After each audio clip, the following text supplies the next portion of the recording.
आज शहरं वाढत आहेत. आज मुंबई जगातली प्रदूषित शहरापैकी हाताच्या बोटाच्या मोजण्यावर आलेली आहे. काय म्हणतो तिसरं का चौथं शहर असेल सर्वात प्रदूषित शहर. मँग्रोव्ज हे मुंबईसारख्या शहरात वाचवणं टिकवणं एवढं हार्ड आहे का? आणि मँग्रोव्हचं नुकसान करते कोण? सरकार करते. आणि हे वेस्ट सर्व केमिकल वेस्ट प्रत्येक भरतीच्या वेळेला सर्व खाड्यांमध्ये पसरतं. आणि आजच्या घडीला ठाणे खाडी पूर्ण वांजोटी झालेली आहे. त्याचे परिणाम मासेमारांच्या जीवनावर होतो, त्यांच्या रोजीरोट होते.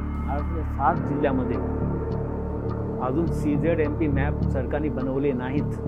आणि हे बनवणं कंपल्सरी आहे कायद्याने. मतांचं राजकारण करायचं, विध्वंस करायचा निसर्ग संपत्तीचा, त्याचे परिणाम सर्व भोगायला लागतात. आज जे काय भोगतोय ते त्याचेच परिणाम आहेत सर्व. नमस्कार, मी मंदार गावडे. तुम्ही पाहतात आणि ऐकतात BK टॉक्स. प्रश्न जनसामान्यांचे, उत्तर भांडूप कांजूरकरांचे. म्हणजेच काय तर भांडूप कांजूरमधील प्रतिष्ठित लोकांना आपण इथे बोलून त्यांच्याशी गप्पा मारणार आहोत आणि जनसामान्य माणसांचे जी उत्तरं आहेत, प्रश्न आहेत, त्यांच्याबद्दल आपण उत्तरं त्यांच्याकडून जाणून घेणार आहोत. आज आपल्या इथे आले आहेत भांडूप गावचे सुपुत्र, जे गेली 9 वर्ष पर्यावरणासाठी काम करत आहेत. आणि त्या प्रवासाबद्दल आपण नक्कीच त्यांच्याकडून जाणून घेऊया. नंदकुमार पवार सर, तुमचं हार्दिक स्वागत आहे BK टॉक्सवर. धन्यवाद. कसे आहात? एकदम मजेत. सध्या तुम्ही तुमच्या प्रवासाबद्दल काय सांगू शकाल? एवढी वर्ष तुम्ही पर्यावरणासाठी काम करत आहात, खास करून भांडूप गावचे सुपुत्र आहात, म्हणजेच कोळी बांधव आहात. तर तुम्ही पर्यावरणासाठी जे काम करत आहात त्याच्याबद्दल तुम्ही काय सांगाल? खरं म्हणजे 2009 पासून मी या क्षेत्रामध्ये उतरलो आहे की पर्यावरण किंबहुना जे मँग्रोव्हचं क्षेत्र आहे. आता आम्ही पडलो मच्छीमार, त्यामुळे मँग्रोव्हमध्ये वेटलँड्समध्ये आम्ही मासेमारी करून पारंपरिक पद्धतीने आम्ही जीवन जगत आलो आहेत. आणि मी स्वतः 2 वेळेचा मासेमार, सकाळच्या सेशनमध्ये दुपारच्या सेशनमध्ये मासेमारी करून हे माझं जीवन मी चालवलं आजपर्यंत. आणि त्या अनुषंगाने मँग्रोव्हबद्दल एक प्रचंड आकर्षण निर्माण झालं की मँग्रोव्ह का महत्त्वाचे आहेत. कारण अनुभवाने आम्ही सांगू शकतो की मँग्रोव्हमध्ये अनेक प्रकारचे मासे जे भरतीच्या प्रवाहाबरोबर मँग्रोव्हमध्ये येत आहेत, तिथे अंडपिल्ली घालत आहेत आणि ब्रीडिंग करत आहेत. आणि मँग्रोव्हचं जंगल हे माशांना संरक्षण देतं, त्यांना अन्न देतं. आणि तुम्ही बघाल की माशांच्या अनेक प्रजाती ते विस्तारत आहेत, वाढत आहेत. आणि शेवटी त्याचा फायदा कोणाला होतो तर मच्छीमार लोकांना. आणि ते टिकून राहावं, अबाधित राहावं, यासाठी मँग्रोव्ह संरक्षणासाठी मी 2006 पासून कार्यरत आहे. 2006 पासून ते 2025 आज जवळजवळ 20 वर्ष झाले तुम्ही या पर्यावरणासाठी काम करत आहात. मला सर्वात प्रथम जाणून घ्यायला आवडेल की भांडूप कांजूरमधला जो निसर्ग आहे, विशेषतः आपली जी खाडी आहे, जी तुम्ही लहानपणापासून अर्थात बघितलेली असणार, तर तुमच्या बालपणात कसं होतं तिथे? तेव्हा मँग्रोव्हबद्दल आत्ता आणि तेव्हा काय म्हणाल त्याबद्दल? जमीन आसमानचा फरक झालेला आहे. कारण या वर्षामध्ये मी स्वतः पाहिलं, जे काय मी पाहिलं ते तुम्हाला माझ्या नजरेतून सांगतोय की पहिला मँग्रोव्हचं क्षेत्र कसं होतं. आणि सर्वात ठळक आणि सर्वात महत्त्वाची गोष्ट की प्रदूषण नव्हतं. बरोबर. मँग्रोव्ह आणि खाडी क्षेत्र एकदम क्लीन होतं. आणि भरतीच्या पाण्यावर अनेक प्रकारचे मासे यायचे. आणि ते मासे आम्ही भरपूर पकडायचो.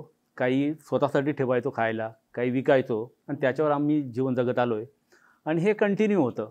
मला आठवतं की 1970 पासून मी मासेमारी करतो आहे. आणि हे जे काय स्थित्यंतरात घडलेली आहेत, खास करून भांडूप कांजूरमध्ये, विशेषतः eastern suburb of Mumbai, that is from Mulund to Vikhroli, की काय झालं तेव्हा किती मासे मिळायचे आणि आता मासे कसे गायब झाले, का गायब झालेत, तर त्याला अर्थात कारणीभूत आहे विकास नावाचा राक्षस. त्या विकास नावाच्या राक्षसाने आमची रोजीरोटी गिलंकृत केलेली आहे. आपण कांजूरचा जर विषय बोलतोय तर आपल्याला माहिती आहे की कांजूर डम्पिंग ग्राउंड हे सरकारने 2009 साली सेटअप केलं. आणि या डम्पिंग ग्राउंडबद्दल काही गोष्टी अशा आहेत की खुद सरकार आणि राज्यकर्ते आणि प्रशासन यांनी सुप्रीम कोर्टाची दिशाभूल करून त्यांनी सांगितलं की कांजूर येथे सुटेबल जागा आहे डम्पिंग ग्राउंडसाठी. आणि सुप्रीम कोर्टाने कुठलीही व्हेरिफिकेशन न करता त्यांना सांगितलं की तुम्ही कांजूरमध्ये डम्पिंग ग्राउंड सेटअप करा. तर तो साधारण 141 हेक्टर म्हणजे 5.25 स्क्वेअर किलोमीटर हे मासेमारी क्षेत्र, मँग्रोव्हचं क्षेत्र, कांदळवन, CRZ 1 स्टेटस एरिया रिक्लेम केला गेला अर्धवट सत्य सांगून. आणि त्याचे इम्पॅक्ट आम्ही बघतोय आज. आज संपूर्ण ठाणे खाडी राईट. जी मासेमारांसाठी जीवनदायिनी होती, जी ठाण्या बालकुंपासून सुरू होऊन थेट नावाशेवा तिथे जाऊन अरबी समुद्राला मिळते. म्हणजे साधारण ही 26 किलोमीटरची लांब क्रीक जी किनारपट्टी भागामध्ये अनेक गावातल्या भूमिपुत्रांना मच्छीमारांना रोजगार देत होती, ती आज संपूर्ण नष्ट झालेली आहे प्रदूषणामुळे. त्याचं कारण काय, तर डम्पिंग ग्राउंड. आणि डम्पिंग ग्राउंड असेल, कोपरी डम्पिंग ग्राउंड असेल, देवनार असेल आणि कांजूर असेल, तिन्ही डम्पिंग ग्राउंड ठाणे खाडीच्या किनाऱ्यावर वसवलेले आहेत सरकारने. तर त्यातून जे अनट्रीटेड लिचेड आहे, जे काय केमिकल वेस्ट आहे, ते कुठल्याही ट्रीटमेंटशिवाय सातत्याने खाड्यांमध्ये पसरत असतं. आणि हे वेस्ट, सर्व केमिकल वेस्ट प्रत्येक भरतीच्या वेळेला सर्व खाड्यांमध्ये पसरतं. आणि आजच्या घडीला ठाणे खाडी पूर्ण वांजोटी झालेली आहे. त्याचे परिणाम मासेमारांच्या जीवनावर होतोय, त्यांच्या रोजीरोटीवर होतोय. अच्छा, तुम्ही डम्पिंग ग्राउंडचा विषय काढलाच आहे, पण त्या विषयावर नक्कीच येऊ. पण तुम्ही म्हणालात की 1970 पासून तुम्ही मासेमारी करताय. मग ही समाजकारणाची प्रेरणा कुठून मिळाली? आता हे पर्यावरणासाठी सध्या पर्यावरण रक्षक असणं हे समाजकारण झालं. ॲक्च्युली ते समाजकारण नसावं, ते सर्वांनी करावं. पण आता ती समाजकारणाची ही प्रेरणा तुम्हाला कुठून मिळाली, आम्हाला नक्कीच जाणून घ्यायला आवडेल. कसं आहे की मी मुळात ओरिजिनल मासेमार, आणि तुमच्या याच्यामध्ये इन्स्टिंक्टमध्ये ते रक्तामध्ये असतात की तुम्हाला काय व्हायचं आहे. बरोबर. मला निसर्गाचा प्रेम पहिल्यापासून आहे, नॅचरली, ओरिजिनली. आणि तिथे ही भावना सातत्याने मनात व्हायची की आपण स्वतःसाठी जगता कामा नये. आणि त्यामध्ये पर्यावरण का महत्त्वाचं आहे, कारण जिथे आपली रोजीरोटी चालते ते पहिलं सांभाळणं गरजेचं आहे. कारण तुम्ही तुमचं पोट भरल्याशिवाय तुम्ही कुठली सेवा करू शकत नाही. बरोबर. आणि 26 जुलै 2005ला जो प्रचंड महापूर आला होता मुंबईमध्ये, त्या पुरामध्ये आमचे डोळे खऱ्या अर्थाने उघडले. आम्हाला एवढंच माहिती होतं की मँग्रोव्ह किंवा कांदळवनं, बरोबर, ही माशांची प्रजनन स्थानं आहेत. इथे मासे ब्रीडिंग करतायत आणि इथे मासे वाढतायत, आणि ती त्या दृष्टीने खूप महत्त्वाची आहेत. पण त्या 26 जुलैच्या फ्लडमध्ये हे पाहिलं गेलं की मँग्रोव्ह याच्यापेक्षा कित्येक अशी दैवी त्यांच्यामध्ये गुणधर्म आहेत का जे जगापुढे आलेले नव्हते. बरोबर. कारण विशेषतः eastern suburb, despite being low line area, right from Vikhroli to Mulund, हा एरियामध्ये फ्लडिंग झालेलं नव्हतं. बरोबर. तुम्ही साऊथ मुंबई बघा, लोखंडवाला बघा, राईट, सेंट्रल मुंबई बघा, राईट, इथे प्रचंड पूर आले, काही लोकांचे जीव गेले, करोडोची प्रॉपर्टी नष्ट झाली. पण eastern suburb, despite being low line area, damage झालेलं नव्हतं. याचं कारण काय? याचं कारण असं की जी कांदळवनं जी आहेत ईस्टर्न एक्सप्रेस हायवेच्या बाजूला, पूर्व बाजूला जी कांदळवनाचं क्षेत्र आहे ते साधारण 1000 ते 1100 हेक्टर, आणि त्याच्या पश्चिम बाजूला हायवेच्या मिठागर आहेत, सर्व मिठागर आहेत, सॉल्ट लेक आहेत. बरोबर. याचं वैशिष्ट्य काय, हा असेन्शियली सखल भाग, नैसर्गिक सखल भाग, आणि इथे पुराचं पाणी साठून राहिलं. त्यामुळे कुठल्याही नागरी वस्त्यामध्ये, मुलुंड त्या कांजूरमध्ये पूर परिस्थिती नव्हती. बरोबर. याच्या उलट इतर ठिकाणी सेंट्रल मुंबई, साऊथ मुंबई पूर्ण बुडालं होतं. बरोबर. आणि त्यानंतर मला वाटलं की मँग्रोव्हसाठी आपण जे कार्य करतोय ते कार्य आता करण्याची गरज आहे. कारण तेव्हा पाहिलं की मँग्रोव्ह कसं काय पुराचं पाणी सोक करतंय, बरोबर, कसं आपली शहरं भरतीच्या पाण्यापासून, फ्लडच्या पाण्यापासून वाचू शकते. राईट. आणि तेव्हा मी खऱ्या अर्थाने हा इनिशिएटिव्ह घेतला. आमची एकविराई प्रतिष्ठान ऑलरेडी स्थापन झालेलीच होती. ओके. मग त्याच्या माध्यमातून आम्ही अनेक आमच्या मुंबईमधल्या गावामध्ये, ठाण्यामध्ये, रायगड डिस्ट्रिक्टमध्ये आम्ही गावागाव जाऊन याचा प्रचार करायला सुरुवात केली की मँग्रोव्ह खूप महत्त्वाची आहेत, ब्रीडिंगसाठी तर आहेत आपल्यासाठी, पण ही शहरं वाचू शकतील. आणि त्याच्यानंतर खरा सायंटिफिक रिसर्च झाला. त्याच्यानंतर पूर आल्यानंतर ताबडतोब चितळे कमिटीची स्थापना केली. चितळे कमिटीला सांगितलं की पुराची कारणं तुम्ही व्हेरीफाय करा आणि you come up with a report की नेमकं पूर परिस्थिती काय झाली. बरोबर. त्यावेळेला या गोष्टी जगासमोर आल्या की 932 मिलीमीटर पाऊस झाला 24 तासामध्ये. आणि एवढा पाऊस तो ड्रेन करण्याची ताकद आपल्या ड्रेनेज सिस्टममध्ये नाही. बरोबर. 1 तासामध्ये साधारण 70-80 मिलीमीटर पाऊस झाला, तेवढा पाणी या ज्या वाहिन्या आहेत, स्ट्रॉंग वॉटर, त्या वाहू शकत नाही. आणि त्यामध्ये कदाचित जर भरती असली तर मग शहरामध्ये पाणी भरणंच आहे. कारण शेवटी भरतीचं पाणी, पुराचं पाणी जातं कुठे? समुद्रामध्ये, खाड्याच्या माध्यमातून. तिकडे जर भरती असली तर ते पाणी पुन्हा शहराकडे ढकललं जातं, आणि तीच परिस्थिती झाली. आणि त्याच्यामध्ये त्यांनी 2-4 गोष्टी ठळकपणे मांडल्या. तर एक तर मिथीचं डायव्हर्शन, आणि मिथीच्या शेजारी असलेला BKC, बांद्रा कुर्ला कॉम्प्लेक्स, हा साधारण 625 एकर एवढा low line area CRZ 1 status area landfill केला आणि BKC याच्यावर उभी केली सरकारने. ओके. आणि ते मग शेवटी पाणी कुठे जाणार? बरोबर. पाणी आकाशात जाणार नाही, ते पाणी कुठेतरी दुसऱ्या लो लाईन मध्ये जाणार. राईट. आणि हीच परिस्थिती झाली की हे one of the major reason for flooding in 2005. Okay. अच्छा, चितळे कमिटीने त्या रिपोर्टमध्ये असं पण मेन्शन केलं, although they are not specifically mention about the mangroves, पण त्यांनी हे सांगितलं की local ecosystem, open spaces, green spaces, low line area हां. त्या तुम्ही मेंटेन ठेवा. राईट. सॉल्ट पॅन मेंटेन ठेवा, तुम्ही ग्रासलँड मेंटेन ठेवा, कारण या भागामध्ये हा नैसर्गिक सकल भाग असतो आणि इथे पाणी साठवून येण्याची क्षमता असते. बरोबर. ते तुम्ही मेंटेन करा. पण आता सरकारचं धोरण कसं आहे की मँग्रोव्ज किंवा wetlands are wasteland, not of any use. मग तिथे प्रकल्प स्थापन करा, बिल्डर लोकांच्या घशात घाला, तिथे भराव करा, आणि आजी ही परिस्थिती ओढवलेली आहे. बरोबर. सर, तुम्ही मँग्रोव्ज आणि वेटलँडबद्दल बोलताय, पण आपल्या जनसामान्य लोकांना EVS हा एक विषय होता शाळेत, इवन कॉलेजमध्ये पण होता, पण आम्ही ते फक्त पाठांतर पुरतं ठेवलेलं. तर एक बेसिक क्वेश्चन आहे, म्हणजे मँग्रोव्ज आणि वेटलँड्स हे काय आहेत आणि त्याची महत्त्व काय आहे पर्यावरणासाठी, ते तुम्ही जर सांगाल तर मग चांगलंच होईल. खरं म्हणजे मँग्रोव्ज आणि वेटलँड हा मुंबईकरांसाठी किंवा शहरी भागामध्ये किनारपट्टी भागामध्ये राहणारे जी जनसमुदाय आहेत, जे काय सेटलमेंट्स आहेत, ह्युमन सेटलमेंट्स, त्यांच्यासाठी हा अतिशय महत्त्वाचा प्रश्न आहे. मी तर सांगेन की 2005 पर्यंत मँग्रोव्ज किंवा कांदळवन हे काय असतं हे जगाला माहिती नव्हतं. ओके. आणि तेव्हा जी एक पिटिशन फाईल केली BEAGने, बॉम्बे एन्व्हायरमेंटल ॲक्शन ग्रुपने. ओके. आणि तेव्हा माननीय उच्च न्यायालय मुंबई यांनी मँग्रोव्जला संरक्षित वनस्पती हा दर्जा दिला. अच्छा. त्याच्यानंतर एक शास्त्रीय अभ्यास झाला की मँग्रोव्ज कसे महत्त्वाचे, काय महत्त्वाचे आहेत, मँग्रोव्ज कसं काय कार्य करते. तर त्या निरीक्षणामध्ये असं सायंटिफिकली गोष्टी बाहेर आल्या की मँग्रोव्ज किंवा कांदळवन ह्या वनस्पती ऑर्डिनरी झाडांच्या तुलनेत 3 पट जास्त ऑक्सिजन निर्माण करतात. 3 पट जास्त. आता एक तुम्ही वडाचं किंवा पिंपळाचं झाड बघितलं, पूर्ण वाढलेलं झाड, ते दिवसाला 1000 लिटर ऑक्सिजन देतं आणि तेवढाच कार्बन मोनॉक्साईड किंवा कार्बन डायऑक्साईड शोषण करतं. त्यामुळे हवा प्युरिफाय करण्याचं महान कार्य ही झाडं करतात आणि मँग्रोव्ज याच्यावर तिप्पट कार्य करतात.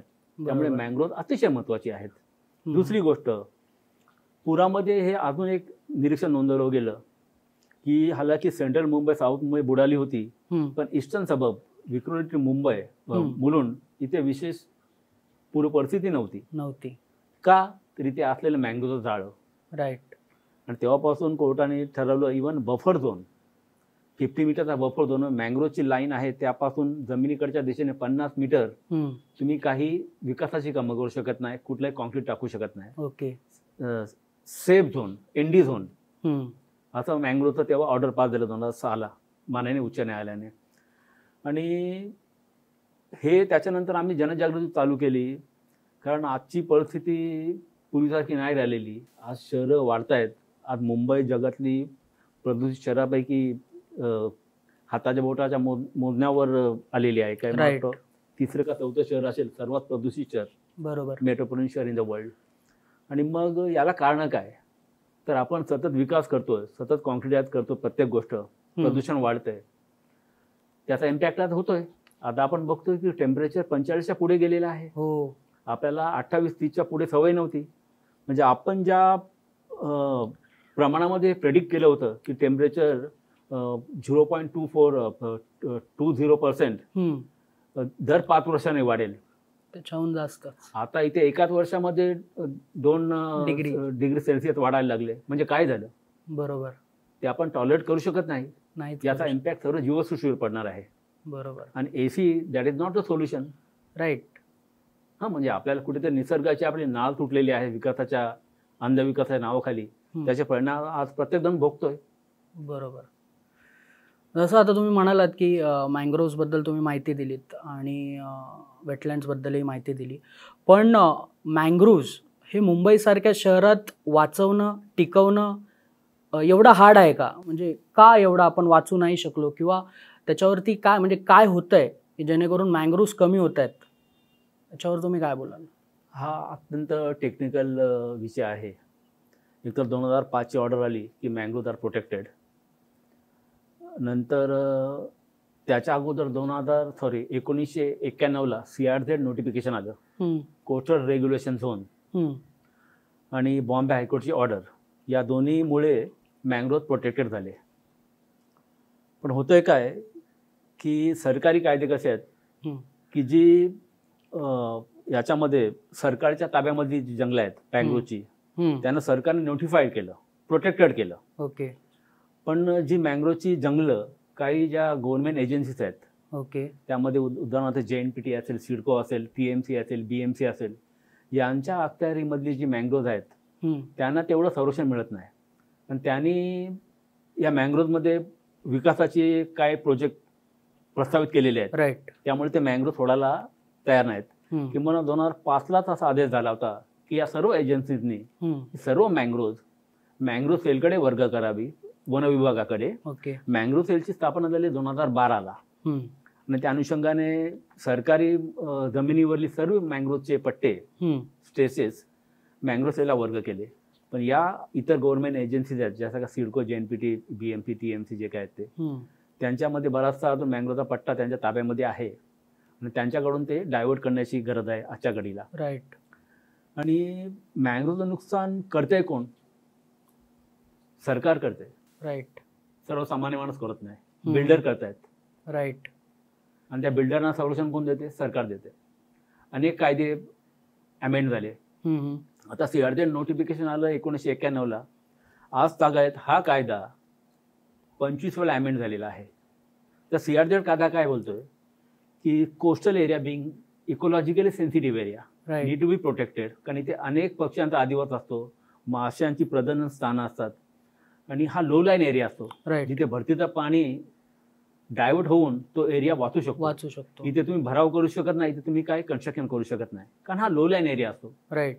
आणि त्याचा इकोलॉजिकल सिग्निफिकन्स लक्षात घेऊन सरकारने तसं वागलं पाहिजे होतं. राईट. पण याच्यामध्ये एवढा गुंता आहे की महाराष्ट्राच्या 7 जिल्ह्यामध्ये अजून CZMP मॅप सरकारने बनवले नाहीत, आणि हे बनवणं कंपल्सरी आहे कायद्याने.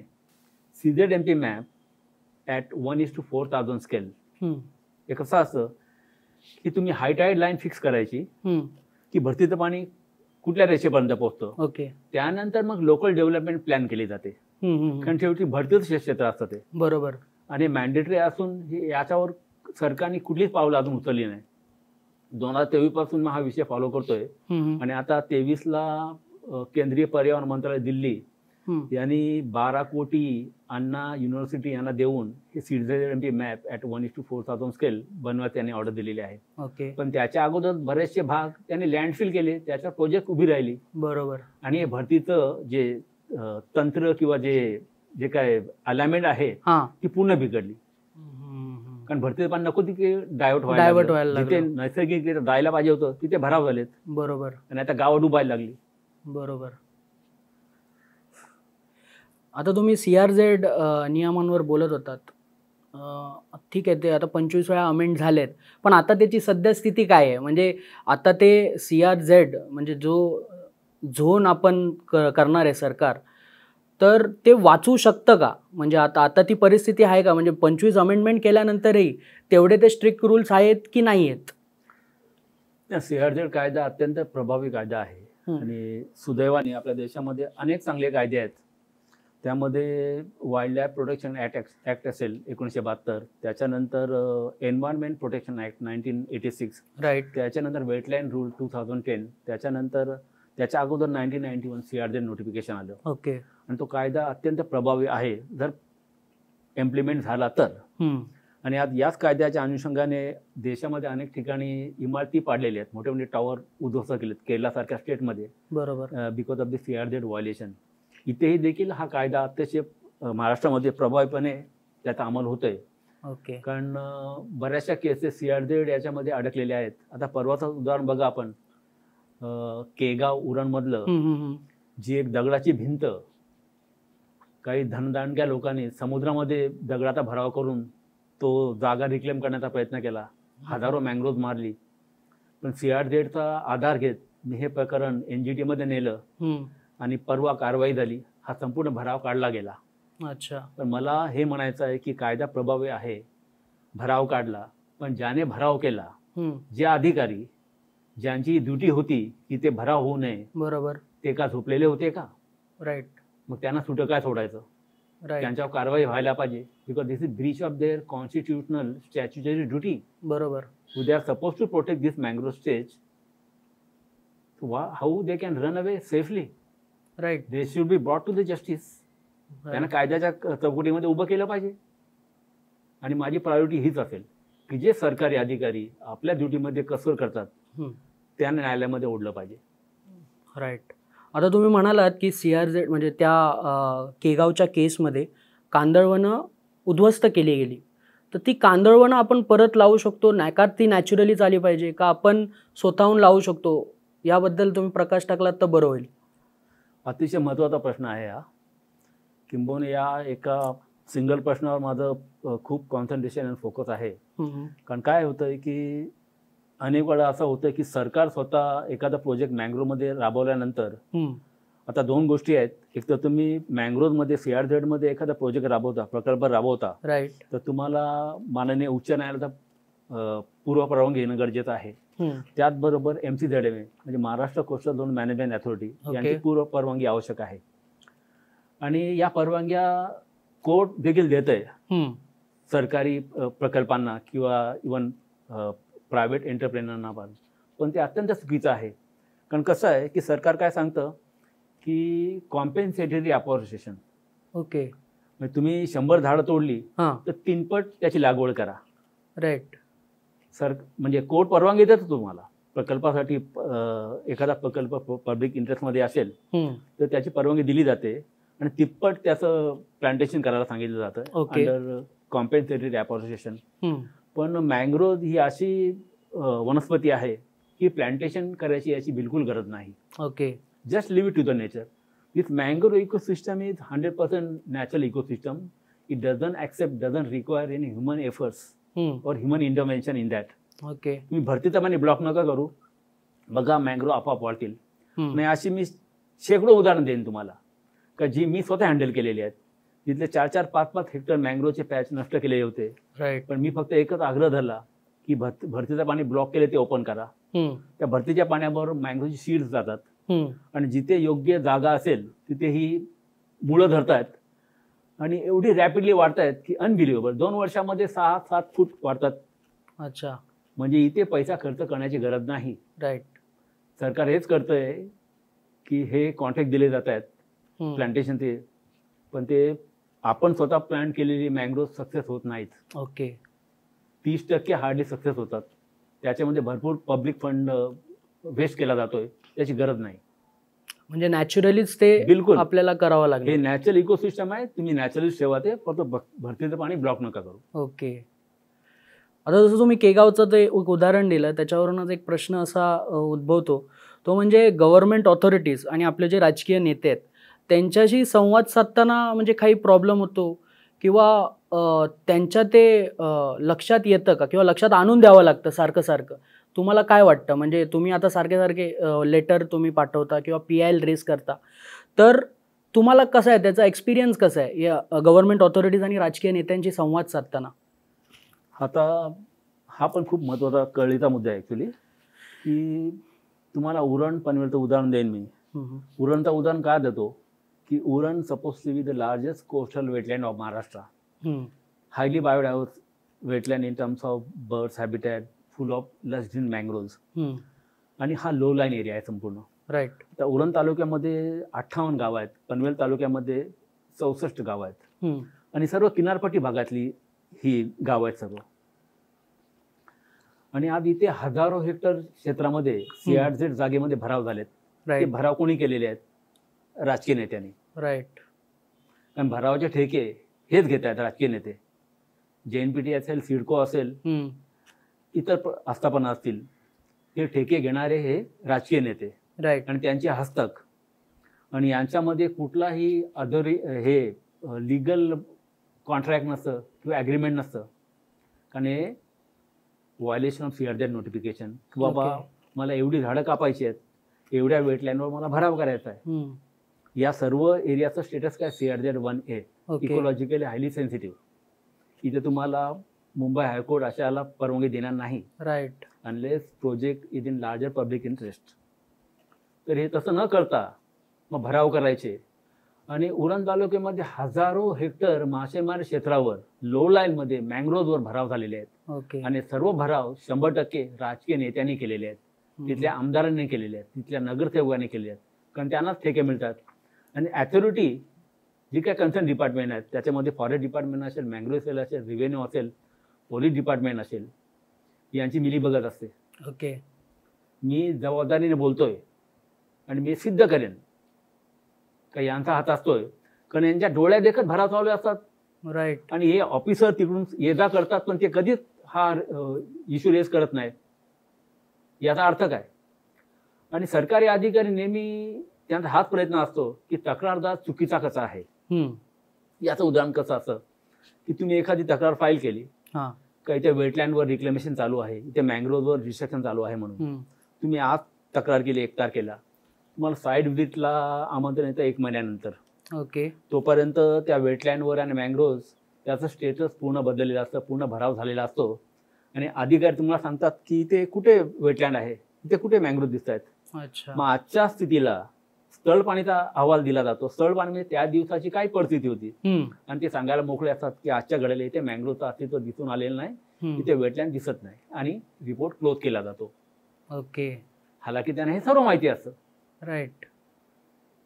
त्यामुळे या लोकांचं सहकार्य तुम्हाला कधीच नसतं, कारण आपण पर्यावरण वाचवतो, माणसाचं जीवनमान उंचावण्याचा प्रयत्न करतोय.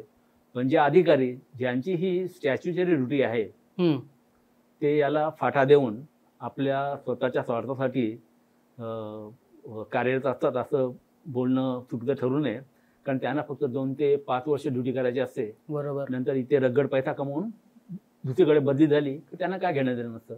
राईट. पण याच्या परिणाम कोणाला भोगायला लागतात? तिथला स्थानिक समुदाय. राईट. आता सध्या मुंबईमध्ये विविध प्रकल्प चालू आहेत, नवीन प्रोजेक्ट चालू आहेत. मेट्रो असेल, बिल्डिंग्स असतील, रिडेव्हलपमेंट असेल, भरपूर प्रकल्प चालू आहेत. या प्रकल्पांचा जवळजवळ पर्यावरणावर काय असा त्याचा परिणाम होतोय, तुमच्या नजरेने ते आम्हाला नक्कीच जाणून घ्यायला आवडेल. तुमचा पर्स्पेक्टिव्ह काय या बाबतीत? खूप प्रकल्प चालू आहेत मुंबईमध्ये. रिडेव्हलपमेंट प्रोजेक्ट चालू आहेत, डेव्हलपमेंट प्रोजेक्ट चालू आहेत, अनेक फ्लायओव्हर बनत आहेत, रोड्स बनत आहेत, CRZ बनत आहेत, मँग्रोव्हमधून बनत आहेत. तर त्याचा परिणाम हा आपण बघतोय की आता बदललेली परिस्थिती, वातावरण जे बदललेलं आहे. तर याच्यामध्ये कसं आहे की सरकारी प्राथमिकता, सरकारची प्रायोरिटी खूप महत्त्वाची असते. आता आरेसाठी आम्ही फाईट केली. 2014 पासून आम्ही आरेचं जंगल वाचवण्याचा प्रयत्न केला. राईट. सरकारची प्राथमिकता, नेत्यांची मानसिकता, या दोन्ही गोष्टी खूप महत्त्वाच्या आहेत, कारण हे जाणणं खूप गरजेचं आहे मुंबईकरांना, भांडूप कांजूरकरांना. कसं 2014ला आमचा लढा सुरू झाला. मेट्रो कारशेड जे प्रस्तावित होतं आरेमध्ये, तर ते आम्ही नेहमी म्हणतोय की हे जंगल आहे, इथे बऱ्यापैकी बायोडायव्हर्सिटी आहे, जैवविविधता आहे, 8 बिबट्यांचं अस्तित्व आहे आरेमध्ये. पण तत्कालीन सरकार, फडणवीस सरकार 2015ला त्याने सतत हेच भासवलं की आरे ही स्लम आहे, ओके, झोपडपट्टी आहे, इथे कसली जैवविविधता नाही म्हणून. मी का सांगतो की एकट्या माणसाचं जे माइंडसेट आहे, प्राथमिकता आहे, ती कशी इम्पॅक्ट करते पर्यावरणावर आणि तिथल्या जीवनमानावर, लोकांच्या एकंदरीत पर्स्पेक्टिव्हवर. हां, तर ते महत्त्वाचं यासाठी आहे. तर त्यांनी हेच सांगितलं फडणवीस सरकारने की आरे हे स्लम आहे. ओके.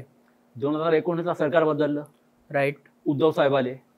मी राजकीय नेता नाही, पहिली गोष्ट म्हणजे मी कोणाला फेवर करत नाही की कोणाच्या विरोधात बोलत नाही, पण जे फॅक्ट्स विचार आमचा रेकॉर्ड मी तेच तुम्हाला बोलतोय. सरकार बदललं, उद्धव सरकार आलं, पर्यावरण मंत्री होते आदित्य साहेब. राईट. त्याच आरेमध्ये जे फडणवीस सरकार सांगतंय की हा स्लम आहे, झोपडपट्टी आहे, तिथेच CM उद्धव साहेब असताना, आदित्य साहेब पर्यावरण मंत्री असताना त्यांनी 813 एकर एवढं जंगल संरक्षित जंगलाचा त्याला दर्जा दिला आणि संरक्षित केलं. राईट. मग एक सरकार सांगते की स्लम आहे, दुसरं सरकार सांगते की जंगल आहे. मग हा फरक कसला? हा फरक तुमच्या मानसिकतेमधला आहे, तुमच्या दृष्टिकोनातला आहे, बरोबर. तुमच्या सेन्सिटिव्हिटी मधला आहे. तर तुम्हाला पर्यावरणाचं किती महत्व तुम्ही हे करता, तुम्हाला काय त्याच्याबद्दल संवेदना आहे. त्यानंतर पुन्हा सरकार बदललं.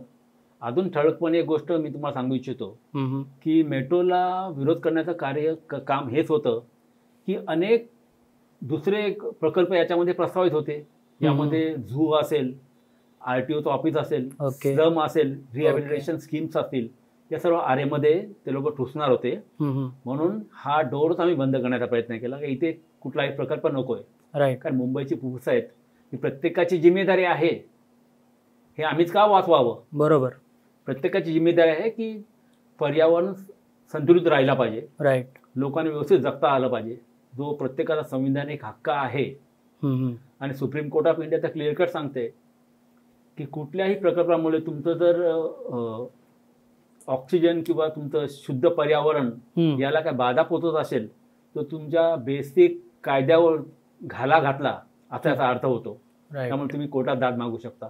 आणि हे प्रकल्प नेमकं हेच करत होते. राईट. आज मुंबईसारख्या प्रदूषित शहरामध्ये ही जंगलं वाचवणं काळाची गरज आहे. आणि सरकार त्याच्यानंतर बदललं तेव्हा फडणवीसने जी पहिली प्रेस कॉन्फरन्स घेतली, प्रेस कॉन्फरन्स त्यांनी हेच ठासून सांगितलं का मेट्रो कारशेड 3 हे आरेमध्येच होणार. म्हणजे कसली ईर्ष्या. राईट. पण त्यांचं काउंटर अटॅक करताना जेव्हा कोणी प्रश्न त्यांना विचारतो किंवा कोणी सांगतं की आरे हे आपलं जंगल आहे, काउंटर अटॅक करताना ते नेहमी म्हणतात की आरे जंगल आहेच, पण त्याचा आपण थोडासाच भाग वापरणार आहोत. मग तुम्हाला प्रॉब्लेम काय? आणि याचा फायदा मुंबईलाच होणार आहे, मेट्रो येणार आहे, तर मग तुम्हाला पर्यावरणवाद्यांना ह्याच्याशी प्रॉब्लेम काय?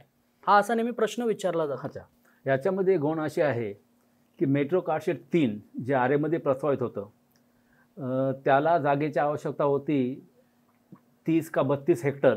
राईट. पण प्रत्यक्षात 68 हेक्टर एवढी जागा हे करायला सांगितली, ताब्यात घ्यायला, डिनोटिफाईड करायला सांगितली, ताब्यात घ्यायला सांगितली. राईट. ती का? बाकी जागेचं तुम्ही काय करणार होते? त्याच्यानंतर झू प्रस्तावित होतं, SRA स्कीम प्रस्तावित होत्या, RTOचं ऑफिस प्रस्तावित होतं. असे अनेक प्रकल्प lined up after metro carshed 3 introduce in RA. ते नको होतं. कारण आज ही जंगलं वाचवणं हे प्रत्येकाचं काम आहे. राईट. आज जी परिस्थिती ओढावलेली आहे ती कशामुळे ओढावलेली आहे? एवढं प्रदूषण का वाढलंय? एवढी गरमी का वाढली? राईट. टेम्परेचर 40च्या पुढे 45च्या पुढे का जायला लागलं? या गोष्टीचा विचार नको करायला? नक्कीच. आणि हे सरकारचं काम आहे. सरकारची प्राथमिकता काय असली पाहिजे? लोकांचा जीवनमान उंचावणं, राईट, त्यांना हेल्दी लाईफ देणं. आज आपण ऑक्सिजन सिलेंडर पाठीवर घेऊन जगणार आहोत का? आज आपण बिसलरीचं पाणी पितो. ही अवस्था का आली? बरोबर. निसर्ग तर आपल्याला प्रत्येक गोष्ट शुद्ध स्वरूपात देतोय, पाणी देतोय, शुद्ध हवा देतोय. राईट. आपण इथे काय करून ठेवलेलं आहे? याचा सखोल विचार प्रत्येकाने करण्याची गरज आहे. प्रत्येकानेच करायची गरज आहे. नक्कीच. आणि जसं मी तुम्हाला पहिलं विचारलं की नेत्यांमध्ये आणि ॲडमिनिस्ट्रेटर बरोबर तुम्हाला बोलताना नक्कीच काही ना काहीतरी त्रास जाणवत असेल. पण हा त्रास नक्की का जाणवतो? लोकांमध्ये तेवढी या बाबतीत माहिती नाही आहे पर्यावरणाबद्दल असं तुम्हाला वाटतं का? की त्यांची इच्छाच नाही आहे? ॲडमिनिस्ट्रेटर आणि जे पॉलिटिक्स आहेत, राजकीय नेते आहेत, त्यांची इच्छा का नाही होते? ती लोकांमध्ये जागृती नाही ह्याच्यामुळे होते का त्याला काही वेगळी कारणं आहेत? नाही, हे अत्यंत दुर्दैव असं म्हणू शकतो आपण. मला वाटतं महाराष्ट्रामध्ये नाही, संपूर्ण इंडियामध्ये असं ही माइंडसेट आहे की कुठलाही राजकीय नेता, राईट, किंवा कुठलाही राजकीय पक्ष पर्यावरणाला विशेष महत्त्व देताना दिसत नाही. पर्यावरणाला गृहीत धरलं जात आहे. राईट. आणि पर्यावरण दूषित करण्यामध्ये, रिक्लेम करण्यामध्ये, डॅमेज करण्यामध्ये सर्वात जास्त रोल असतो जे राजकीय नेते आणि सरकारी अधिकारी. सरकारी अधिकारी राजकीय नेत्यांच्या प्रकल्पावर सोयीस्करपणे डोळेझाक करत असतात. राईट. जर व्हायलेशन्स होतात तेव्हा आमच्यासारखी माणसं कोर्टात का धावत जातात? राजकीय नेत्यांना कळत नाही की आपण काय रिक्लेम करतोय. राईट. अधिकाऱ्यांना कळत नाही की रिक्लेम कुठे होतंय. ज्यासाठी त्यांची खुर्ची असते ते त्यांनी वाचवणं गरजेचं आहे. ते त्यांची बेसिक ड्युटी आहे, पण ते करताना दिसत नाही. आज जो काय विध्वंस होतोय ते सर्व या दोघांच्या एक हे आहे, म्हणजे काय कोइलेशन आहे या लोकांचं. राईट. यांच्या अंडरस्टँडिंगमध्ये सर्व होतंय. सामान्य माणसाला काय घेणं देणं नाही पडलेलं. राईट. कुठलाही राजकीय नेता पर्यावरण खुलून बोलताना दिसत नाही. आणि मी प्रत्येक प्लॅटफॉर्मवर हेच सांगतो की हा कंपल्सरी विषय असला पाहिजे पर्यावरण राजकीय नेते आहेत त्यांच्या अजेंड्यावर. राईट. तिथलं पर्यावरण कसं काय जीवनमानावर परिणाम करतंय याच्यावर पहिला अभ्यास केला गेला पाहिजे. पण याच्यावर कोणाचं लक्ष नाही. राईट. मतांचं राजकारण करायचं, विध्वंस करायचा निसर्ग संपत्तीचा, त्याचे परिणाम सर्व भोगायला लागतात. आज जे काय भोगतोय ते त्याचेच परिणाम आहेत सर्व. नक्कीच. आपल्या शहरांमध्ये AQI जो एअर क्वालिटी इंडेक्स आहे तो किती खालावला आहे हे आपण नेहमीच पेपरमधून फक्त वाचत असतो, पण तरी लोकांमध्ये ती जागृती येत नाही. हे खूप कठीण होऊन बसेल पुढेच. आणि त्याच्यानंतर आपण नक्कीच आपले जे भांडूप कांजूरमध्ये जे प्रकल्प चालू आहेत, खास करून अलीकडेच अदानीचा धारावी प्रकल्प आहे तोही सध्या खूप गाजतोय आणि त्याच्यामुळे पर्यावरणावर काय इम्पॅक्ट पडणार आहे त्याचा, खास करून भांडूप, मुलुंड, विक्रोळी या एरियावर काही त्याचा परिणाम होणार आहे का? कारण का याच्याबद्दल भरपूर अफवा पसरवले जात आहेत का ते तथ्य आहे हे कोणालाच माहिती नाही. जर एका पर्यावरणवादीकडून आपल्याला जर ते ऐकायला मिळालं की हे तथ्य आहे की फॅक्ट्स आहेत की नुसते फेक न्यूज आहेत तर नक्कीच आम्हाला आवडेल. नाही, नक्कीच. अदानीचा जो रिडेव्हलपमेंट प्रोजेक्ट येतोय धारावीचा मुलुंड भांडूपमध्ये, त्याचा मॅसिव्ह परिणाम इथल्या पर्यावरणावर होईल याच्यामध्ये वादत नाही. कारण ईस्टर्न सबब आपण पाहिला मुलुंड टू विक्रोळी हा नैसर्गिक सकल भाग आहे. ओके. आणि हा भाग साबूत ठेवणं का गरजेचं आहे? कारण 26 जुलैला जेव्हा महापूर आला होता मुंबईमध्ये, 932 मिलीमीटर पाऊस झाला होता आणि साऊथ मुंबई असेल, सेंट्रल मुंबई असेल, संपूर्ण पाण्यामध्ये बुडाली होती. राईट. आणि नेमका ईस्टर्न सबब लो लाईन असून तिथे पूर परिस्थिती नव्हती. त्याचं प्रमुख कारण म्हणजे जो ईस्टर्न एक्सप्रेस हायवे जातोय त्याच्या पश्चिम बाजूला असलेली मिठागरं, सॉल्ट लेक, राईट, ग्रासलँड, पूर्व बाजूला असलेली कांदळवनं, साधारण 1000 ते 1100 हेक्टरवर पसरलेली कांदळवनं, या सर्व भागामध्ये हे पुराचं पाणी साठलं आणि पूर परिस्थिती बिलकुल उद्भवली नाही ईस्टर्न सबबमध्ये Mulund to Vikhroli. On the contrary की साऊथ मुंबईला, सेंट्रल मुंबईला करोडोचं नुकसान झालं, अनेकांनी आपले जीव गमावले. राईट. इथे तशी परिस्थिती नव्हती. आणि आता अदानीचा प्रकल्प तुम्ही इथे आणणार, धारावी आणणार, इथे साधारण 4 लाख लोक तुम्ही इथे आणणार आणि तो भूभाग आहे मिठागरं, तो मिठागरावर तुम्ही लँडफिल करणार. तुम्हाला कमीत कमी 12 ते 15 फूट भराव करावा लागेल. ओके. कारण हा सर्व लो लाईन आहे. राईट. आणि त्याच्यामुळे मग भरतीचं पाणी जाईल कुठे? ओके. कारण आपण बघतोय की मिठागरामध्ये जेव्हा पाऊस पडतो तेव्हा करोडो लिटर गॅलन या भागामध्ये पाणी तुम्हाला साठलेलं दिसेल, राईट, ॲक्युम्युलेट झालेलं दिसेल. मग ते पाणी जाणार कुठे? ते पाणी आपल्या शहरामध्ये येणार. राईट. ते पाणी आकाशात जाणार नाही. म्हणजे विकास करताना तुम्ही हे पाहिलं पाहिजे की आपण विकास कुठे करतोय. त्यानंतर चितळे कमिटी स्थापन झाली. चितळे कमिटीने स्पष्ट सांगितलं की ईस्टर्न सबबमध्ये जे लो लाईन एरिया तिथे तुम्ही लँडफिल करू नका. किंबहुना green spaces, open spaces, salt lake, salt pan, mangroves, grassland, सकल भाग, इथे कुठलाही भराव करून इथे कसलाही प्रोजेक्ट राबवू नका. कारण हा पाणी साठवणूक करण्याचा हा एरिया आहे. Right. Flood mitigation area, natural flood mitigation area has to be maintain as it is. Right. म्हणजे तुम्ही म्हणताय की जर इथे भराव झाला तर जसं मुंबई शहरात जसं पाणी साचतं तसं भांडूप, विक्रोळी, मुलुंड या ठिकाणी पाणी साचेल? बिलकुल साठेल. पण आपण बघतोय की जिथे जिथे भराव झालेत तिथलं पाणी दुसरीकडे डायव्हर्ट होतंय. राईट. आता तुम्हाला एक उदाहरण देईन मी की आता उरणमध्ये जे प्रचंड भराव चालू आहेत, पाणी तिथे जात नाही. आता पाणी त्याच्या किनाऱ्याच्या दुसरीकडे जायला लागलं. ओके. आता वडखळ असेल, अलिबाग असेल, पोयनाड असेल, इथली शेकडो हेक्टर शेत जमीन भरतीच्या पाण्याने, खाऱ्या पाण्याने उद्ध्वस्त झाली. तिथे सर्व मँग्रोव्ह झालेत. मग तुम्ही एकीकडे भराव करणार, त्याचा इम्पॅक्ट दुसरीकडे जाणार. कारण पाणी ते आकाशात जाणार नाही. राईट. ते पाणी दुसरीकडे लो लाईनमध्ये जाणार आणि ते होतंय. पण या गोष्टीकडे कोणाचं लक्ष नाही.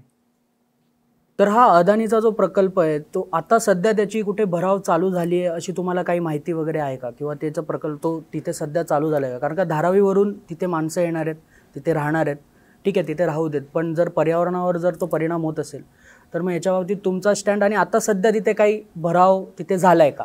ना सध्या हे पाईपलाईनमध्येच प्रोजेक्ट आहे. धारावी ही संपूर्ण झोपडपट्टी त्यांचं इथे पुनर्वसन होणार टेम्पररी बेसिसवर. राईट. तर त्याला आम्ही स्थानिक समुदाय, स्थानिक मच्छीमार समुदाय याला निश्चित विरोध करेल. कारण धारावी प्रोजेक्ट ईस्टर्न सबमध्ये मुलुंड भांडूपमध्ये आणणं म्हणजे त्या अनुषंगाने संपूर्ण मुंबईकरांचं भवितव्य धोक्यामध्ये येईल. कारण ईस्टर्न सबब हा नॅचरल लो लाईन एरिया आहे. राईट. इथे भरतीचं पाणी किंवा स्टॉर्म वॉटर ड्रेन इथे येऊन साठतं आणि तिथे जर भराव केले तर मुंबईची स्थिती काय होईल हे सांगायला शासनाची गरज पडणार नाही मला वाटतं. राईट. आणि हा प्रकल्प जर रेटून येत असेल सरकार तर त्याला आम्ही ग्राउंडवर उतरून विरोध करू. आम्ही प्रोसिजर ऑलरेडी चालू केलेली आहे.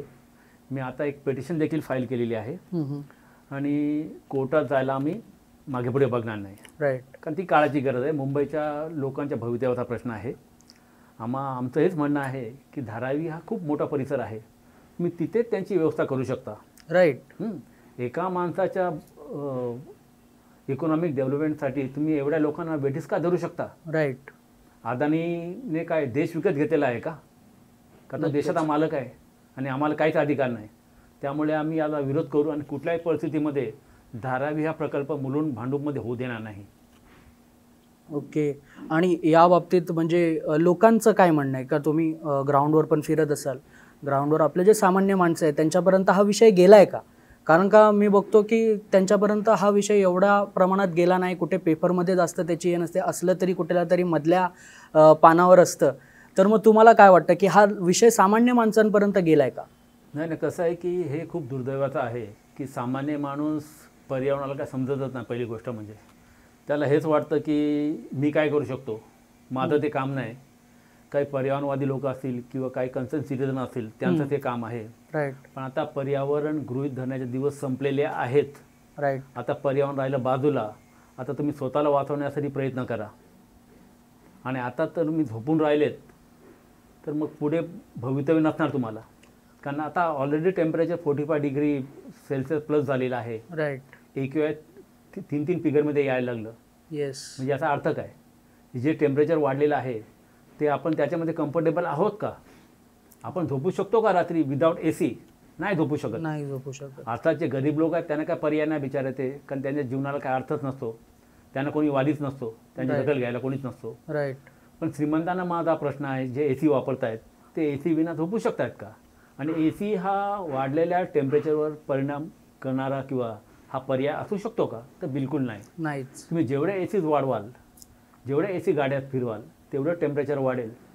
एकीकडे तुम्ही कॉन्क्रीट डेव्हलपमेंट करता, दुसऱ्या बाजूला झाडं कापताय, तुम्ही पाणथळीवर भराव करतायत. म्हणजे आता डबल इम्पॅक्ट होतोय आणि त्याचे परिणाम सर्वच जण भोगतायत, गरीब असो किंवा श्रीमंत असो. त्यामुळे पर्यावरण संवर्धन करणं ही प्रत्येक नागरिकाची गरज आहे असे मला वाटतंय. राईट. सध्या आम्हाला अशी तुमच्याकडून म्हणजे तुमची माहिती मिळालेली की तुम्ही संयुक्त राष्ट्रामध्ये आपल्या भारताचं प्रतिनिधित्व केलेलं. त्या एक्सपिरियन्सबद्दल तुमच्याकडून आम्हाला ऐकायला नक्की आवडेल. एक चांगली संधी माझ्या जीवनामध्ये आली होती 2012ला, ज्याच्यामध्ये united nation impact of illegal sand mining on coastal biodiversity okay या विषयाला अनुसरून मला इन्व्हाइट केलं होतं की सँड मायनिंगचे किनारपट्टी भागावर तिथल्या जैवविविधतेवर काय काय इम्पॅक्ट होत आहेत. राईट. ते सर्व सांगण्यासाठी मला आमंत्रित केलं होतं आणि तो खूप चांगला एक लर्निंग एक्सपिरियन्स होता 2012 साली. अच्छा. जवळपास 194 देशाचे प्रतिनिधी आले होते आणि तिथे माझं 6.5 मिनिटाचं माझं स्पीच झालं की हे इम्पॅक्ट कसे होत आहेत आणि काय होत आहेत. तर त्याला चांगल्यापैकी मायलेज देखील मिळालेलं होतं. आपले इंडियन रिपोर्टर्स पण होते, फॉरेनर्स पण होते. त्याच्यानंतर 2024ला मला ब्राझीलला जाण्याचा योग आला. ब्राझीलमध्ये रिओ डी जानेरिओला एक 15 देशांचे मच्छीमार नेत्यांचं एक संमेलन ठेवलेलं होतं. ओके. तिथे मला आमंत्रित केलं होतं. एक हप्त्याचं हे होतं आणि त्याच्यामध्ये खूप काही नवीन गोष्टी शिकलो मी. पहिली गोष्ट म्हणजे एवढ्या लांब ट्रॅव्हल करणं एकट्याने हे मी कधी स्वप्नामध्ये विचार नव्हता केला. साधारण 13,500 किलोमीटर पार करून मी तिकडे पोचलेलो होतो. तिकडची लोक कसे असतात, ते कसे बोलतात, ह्याच्याबद्दल मला थोडंसं धाकधूक होती की लोक कसे असतील म्हणून. राईट. पण ते लोकांना पहिल्या भेटीमध्ये जेव्हा भेट झाली आमची, तेव्हा भेटून मला एवढं हायसं वाटलं की आपलीच लोक आहेत. राईट. आपल्यासारख्या यांना भावना आहेत आणि आपला यांना खूप कन्सर्न आहे. आणि बरेचसे आपले इंडियन जे आपल्या महाराष्ट्रामध्ये मुंबईमधले ते विषय आहेत की व्हायोलेशन, सीआरझेड व्हायोलेशन कसं होतंय, मच्छीमार कसा विकासाच्या नावाखाली त्याचं बरबादी होते, पर्यावरण कसं बरबाद होते, हे सर्व विषय मी मांडले आणि तिथे खूप चांगल्यापैकी ॲप्रिशिएशन मिळालं. आणि त्याच्यामध्ये अजून एक सांगतो की 7 समुद्रापलीकडे आपण झेंडे लावतो म्हणतो, ते तिकडे मी गेल्यानंतर साधारण 32 लोकांना आमच्या पारंपरिक कोळी टोप्या मी ऑफर केल्या. तो पण व्हिडिओ माझ्याकडे आहे. सर्वांनी हसत हसत आणि अतिशय आनंदाने, प्रेमाने त्या स्वीकारल्या आणि त्या टोप्या त्या सेशन संपेपर्यंत प्रत्येकाने घालून ठेवलेल्या होत्या. ज्यांना दिल्या नाही ते लोक नाराज झाले, कारण एक ट्रान्सलेटर टीम होती 11 लोकांची. ते बॉक्समध्ये होते, ते लोक मला दिसले नाही. पण माझ्याकडे 32 टोप्या तर मी वाटल्या, पण त्यांना ते वाईट वाटलं की आम्हाला नाही देऊ शकले. ठीक आहे, पुढच्या डायव्हरवर घेऊन येईन. अच्छा. आता तुम्ही जसं म्हणालात की तुम्ही स्थानिक मुद्द्यांवर, तुम्ही तिथे स्थानिक मुद्दे नक्कीच मांडले असणार, सीआरझेड असेल, काही असेल. मग हे स्थानिक मुद्दे आपण जेव्हा इंटरनॅशनल लेवलला मांडतो तर त्याचं महत्त्व काय? तुमच्यासारखे अनेक तिथे पर्यावरणवादी आले असतील, त्यांनीही त्यांचे स्थानिक मुद्दे जेव्हा इंटरनॅशनल लेवलला मांडले जातात तेव्हा एक वैचारिक देवाणघेवाण होते. त्याच्यामुळे मग त्याचा काय फरक पडू शकतो किंवा त्याचा काय फरक आहे? कसं असतं, इंटरनॅशनल जी फोरम असते ना, ज्याच्यामध्ये अनेक देशाचे प्रतिनिधी येतात, राईट, तर ते विषय जे आहेत त्यात एक डॉक्युमेंट बनतं. ओके.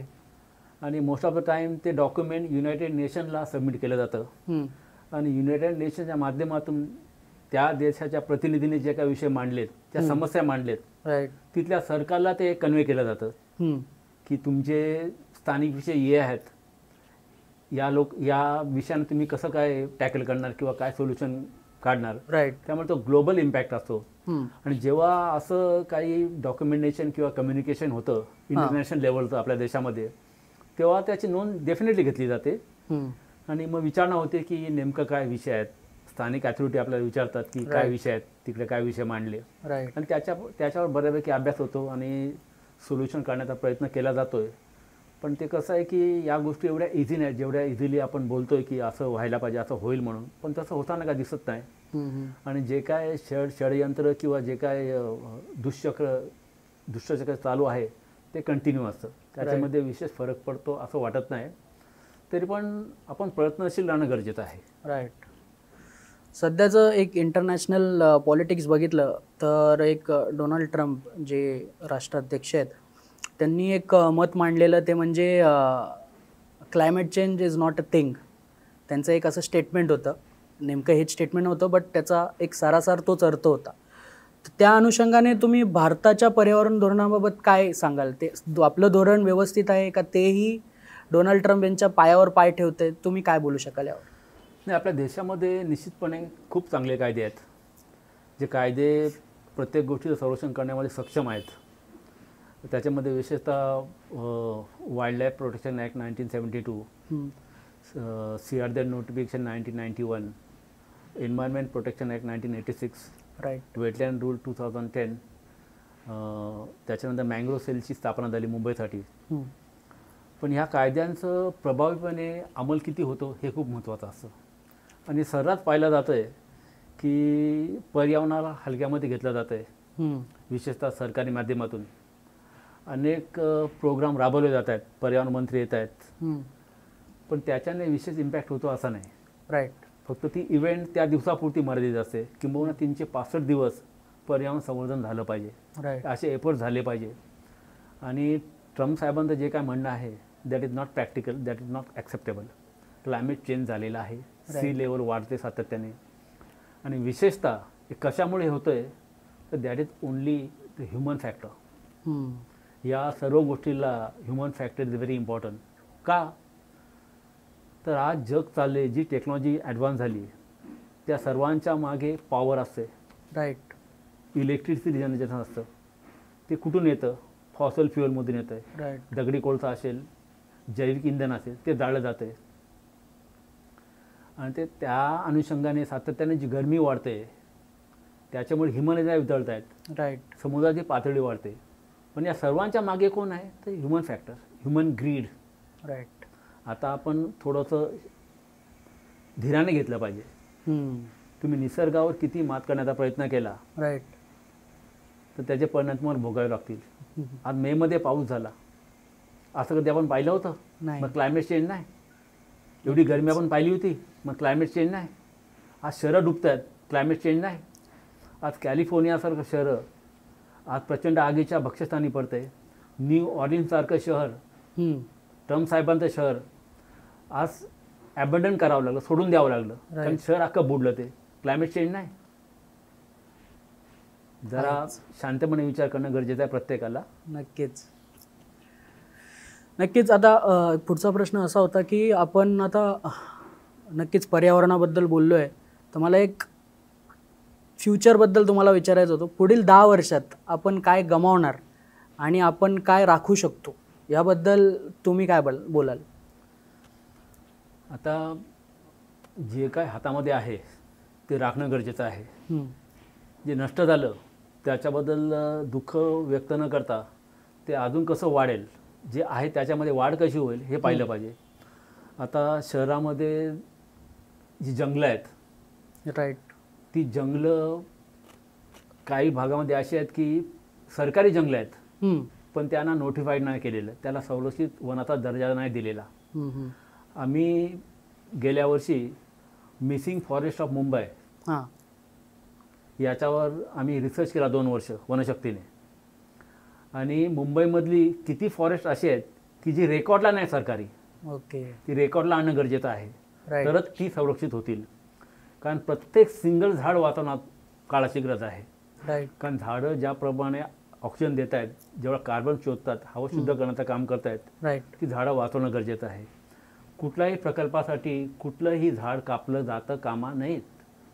मँग्रोवचं खास विशेष महत्त्व आहे मुंबईसारख्या शहरामध्ये. नक्कीच. की जसं मी सांगितलं की 3 पट ऑक्सिजन निर्माण करतात, तेवढाच कार्बन स्टोक करत आहेत. राईट. आणि जंगलं जे प्रदूषण सोक करण्याचा नैसर्गिक स्रोत आहेत ना.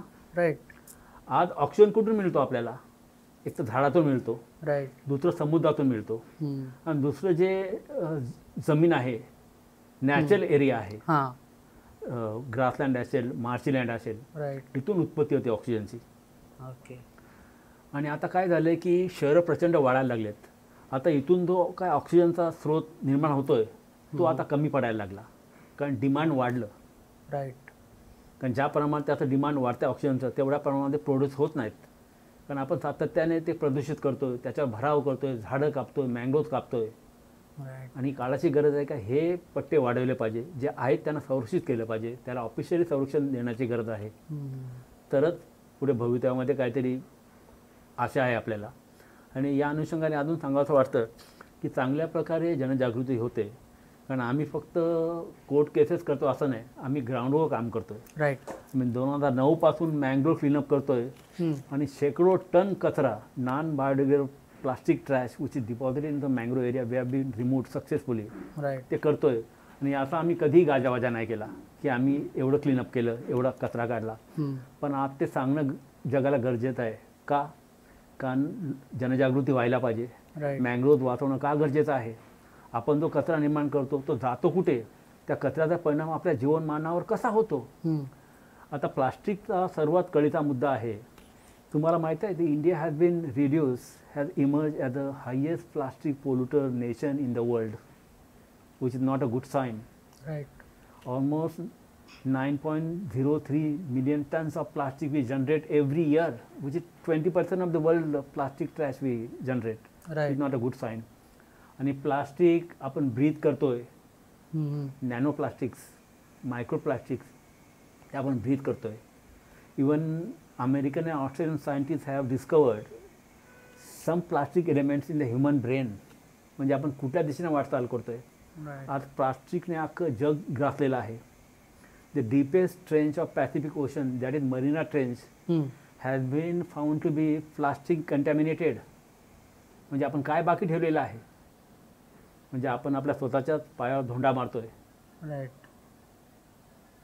या सगळ्या संदर्भात म्हणजे तुम्ही आता जसं म्हणालात की एवढे सगळे गोष्टी आहेत, तर यामध्ये आपण लोकांचा सहभाग कसा वाढवू शकतो? आता तुम्ही जसं कॉलेजमध्ये नक्कीच लेक्चर्स द्यायला जाता, तिथे आपले स्टुडंट्स बसलेले असतात, त्या स्टुडंट्सकडून काय प्रतिक्रिया असतात? आणि ह्यालाच जोडून अजून एक प्रश्न, तो म्हणजे स्टुडंट्स आजकाल जास्त करून सोशल मीडियावर असतात. तर सोशल मीडियावर नक्कीच भरपूर सारे पोस्ट असतात की सेव्ह नेचर अँड ऑल, पण ह्याचा किती फरक पडतो? यामुळे जनजागृती होते का? स्टुडंट्समध्ये ती जनजागृती दिसते का? ना ही काळाची गरज आहे खरं म्हणजे की पर्यावरण ही चळवळ असली पाहिजे प्रत्येकासाठी. कारण ज्याचा परिणाम तुमच्या सध्याच्या जीवनावर होतोय, तुमच्या भावी पिढीवर त्याचा परिणाम होणार आहे, त्यांच्या जीवनमानावर होणार आहे. राईट. ती गोष्ट तुम्ही लाईटली घेऊ शकत नाही. आणि हा जे बऱ्यापैकी पॉझिटिव्ह चित्र मी सांगू शकतो की बऱ्याचशा कॉलेजेसमध्ये आम्ही लेक्चर्स देतो आणि क्लीनअपला किंवा प्लांटेशनला म्हणजे शेकडोच्या संख्येने मुलं येत आहेत. आणि बऱ्यापैकी अवेअरनेस आहे मुलांमध्ये, नवीन जनरेशनमध्ये. त्यांना कळतं की पर्यावरण हे खूप महत्त्वाचं आहे. अनेक कॉलेजेसचे प्रोफेसर या गोष्टीला प्रमोट करत आहेत की आमच्यासारख्या लोकांना इन्व्हाइट करून आमचे विचार शेअर करण्याचा त्यांना जेणेकरून विद्यार्थ्यांना कळावं. राईट. आणि अशा ह्या मुवमेंट आता खूप प्रमाणात वाढलेल्या आहेत. सारसोळेला आम्ही गेल्या वर्षी साधारण 350 कॉलेजची मुलं मिळून 10,000 टन कचरा मॅंग्रोव्हमधून काढला. 10,000 टन? 10,000 ton, 10 ton. आणि करणारी सर्व मुलं होती, कॉलेजची वेगवेगळ्या कॉलेजची मुलं होती. म्हणजे मुलांमध्ये कुठेतरी जनजागृती आहे की शेवटी हा कचरा आला कुठून, तो आपणच निर्माण केलेला आहे. राईट. आणि समुद्र दुसऱ्याचं काहीच ॲक्सेप्ट करत नाही, तो व्याजासकट सर्व बाहेर फेकून देतो. ठीक आहे. सध्या बरेच प्रश्न विचारलेत. आपण सध्या एक रॅपिड फायर क्वेश्चन एक राऊंड घेत आहोत. त्यामध्ये मी तुम्हाला काही प्रश्न विचारेन, त्याचे एक थोडक्यात उत्तरं द्यायची आहेत. तर सर्वात पहिला प्रश्न म्हणजे तुमचा आवडता समुद्रकिनारा कोणता? वेंगुर्ल्याचा. Vengurla. Best beach in atleast in Maharashtra. Okay. I would say in India. महाराष्ट्रामध्ये डेफिनेटली. राईट. त्यानंतर पर्यावरणासाठी संघर्ष कठीण की सुंदर? खूप कठीण. सध्या तर खूप कठीण. सुंदर आहे म्हणून त्याच्यामध्ये ओढलो गेलो, पण खूप चॅलेंजिंग आहे आणि ते चॅलेंज आम्ही स्वीकारतोय. तो सुंदरही होईल जर लोकांचा जास्त त्यात सहभाग असेल. बिलकुल. तर नक्कीच तो सुंदरही होईल. 100% आम्ही प्रयत्न करतोय, जनजागृती करतोय, विद्यार्थ्यांना मोटिवेट करतोय, एज्युकेट करतोय की पर्यावरण आपल्या चळवळीचा जीवनाचा एक अविभाज्य घटक असला पाहिजे. राईट. एक व्यक्ती जी तुम्हाला नेहमी प्रेरणा देते? एकाच व्यक्तीचं नाव मी सांगू शकतो की माझे गुरु स्टॅलिन दयानंद. ओके. ज्याने या संपूर्ण गोष्टीचा मला वारसा दिला आणि मला नेहमी मोटिवेट केलं की तुझ्यामध्ये भरपूर पोटेन्शियल आहे, तू हे करू शकतोस आणि त्याचा चांगला इम्पॅक्ट होईल. जसं हनुमंताला त्याच्यामध्ये असलेले सुप्त गुण त्याची कधीच जाणीव झाली नाही. राईट. जांबुवंताने त्याला सांगितलं की बाबा तू हा समुद्र सहज लांघन करू शकतोस, सहज पार करू शकतोस. तेव्हा त्याला वाटलं की खरोखर हे बुजुर्ग बोलतात म्हणजे त्याच्यामध्ये ते असणार आणि तो सक्सेसफुली तो समुद्राने पार केला, पोहोचला. तसंच कार्य स्टॅलिन दयानंद माझ्यासाठी करतायत आणि त्या अनुषंगाने मी माझ्या कॅपॅसिटीच्या बाहेर गोष्टी करतोय आणि त्याच्यामध्ये यशस्वी होतोय, ही समाधानाची बाब आहे. एक शेवटचा प्रश्न, तो म्हणजे आता पावसाळा आलाय आणि नक्कीच पर्यटक पावसाळ्याचा आनंद लुटण्यासाठी फिरत असतात. तर तुम्ही अशी कुठली जागा सजेस्ट कराल जी सेफ पण आहे आणि जिथे पर्यावरणाचा एक आनंदही लुटता येईल? बघा, अनेक जागा सेफ आहेत. आता सर्वात प्रामुख्याने 2 कारणं ज्याच्यामुळे अपघात होत आहेत. ती कारणं म्हणजे कसं आहे की आता आपण एखाद्या डोंगर माथ्यावर जातोय, टेकड्यांवर जातोय, तिथे लँडस्लाईड होऊ शकते. का? कारण पाऊस पडून तिथली जमीन सैल होते आणि लँडस्लाईड होऊन मग मानवी वस्तीवर कोसळते किंवा मानवी जीवितहानी होते. तर हे स्पॉट आपण टाळले पाहिजे. आणि सर्वात महत्त्वाचं की तुम्ही ज्या प्रकारे एन्जॉयमेंट करताय अल्कोहोलच्या इम्प्रेशनखाली, राईट, ते टाळलं पाहिजे. तुम्ही दारू पिऊ नका, निसर्गाचा निखळ आनंद घ्या. राईट. त्यामुळे अपघात होणार नाही. राईट. आणि भरतीच्या पाण्याचं तुम्ही अंडर एस्टिमेट त्याला करू शकत नाही. राईट. भरतीचं पाणी किंवा धबधब्याचं पाणी काही सेकंदामध्ये ट्रान्सफॉर्म होतं, हम्म. हे मी स्वतः अनुभवलेलं आहे. माळशेतला एकदा भरतीचं पाणी काही मिनिटामध्ये जो पांढरं शुभ्र पाणी डोंगरातून येत होतं आणि जो प्रचंड पाण्याचा लोड आला डोंगरातून, लँडस्लाईड झाली आणि काही क्षणामध्ये लोकांची पळापळ झाली. अच्छा. त्यामुळे असे स्पॉट तुम्ही टाळले पाहिजे, जे सरकारने जिथे सूचना लिहिलेल्या असतात राईट. की लँडस्लाईड होऊ शकते, पूर येऊ शकतो, अशा ठिकाणी जाणं टाळा. आणि विशेष म्हणजे दारू पिऊन हा एन्जॉय तुम्ही करू शकत नाही. नक्कीच नक्कीच. तुम्ही इतकी वर्ष आता पर्यावरणासाठी लढा दिलाय, त्याचा अनुभव सांगताना तुम्हाला असा टेरिफाईंग अनुभव कुठे आला आहे का? कारण का हा लढा नक्कीच तुम्ही आधी म्हणालात तसं हा लढा नक्कीच कठीण आहे. तर मग तुम्हाला नक्कीच टेरिफाईंग एक अनुभव पण आला असेल, तर नक्की एक अनुभव शेअर करू शकाल का तुम्ही? डेफिनेटली. एक पांजेचं वेटलँड जे आहे, आता मगाशीच मी म्हणालो की पांजेचं वेटलँड जे आहे ते 289 हेक्टरचं वेटलँड आहे. आणि हे वेटलँड महाराष्ट्रातलं सर्वात जैवविविधतेने नटलेलं वेटलँड आहे. उच्च प्रतीचं खाजण क्षेत्र आहे. आणि हे वाचवण्यासाठी मी 2018ला माननीय उच्च न्यायालयाला मुंबई इथे याचिका दाखल केली. राईट. कारण इथे हे सर्व wetland CIDCO being a town development authority has sold this area to Reliance for SEZ development. Okay. The Reliance has proposed NMIIA on this land, that is Navi Mumbai Integrated Industrial Area. Okay. तर हा परिसर वाचवण्यासाठी मी धडपडतो 2018 कारण 5 लाख पक्ष्यांचा हा आदिवास आहे. आणि हे क्षेत्र एक फ्लड मिटिगेशन एरिया म्हणून डेझिग्नेटेड केलेलं आहे सिडकोने. राईट. आणि तेच क्षेत्र सिडकोने रिलायन्सला विकलेलं आहे. त्याच्या विरोधात मी कोर्टामध्ये गेलो. कारण पहिली गोष्ट, हे मासेमारीचं उच्च प्रतीचं क्षेत्र आहे, पक्ष्यांचा आदिवास आहे आणि फ्लड कंट्रोल एरिया आहे, हे विकू नका तुम्ही. ओके. विकलं. त्याच्यानंतर याच्यामध्ये जो लोकल इंटरेस्ट आहे त्यांचा इंटरेस्ट कुठेतरी दुखावला. तिथले स्थानिक ग्रामस्थ आहेत, त्यांना तिथे भराव करण्याची त्यांना ठेके पाहिजेत. ओके. 289 हेक्टर हा खूप मोठा एरिया येतो.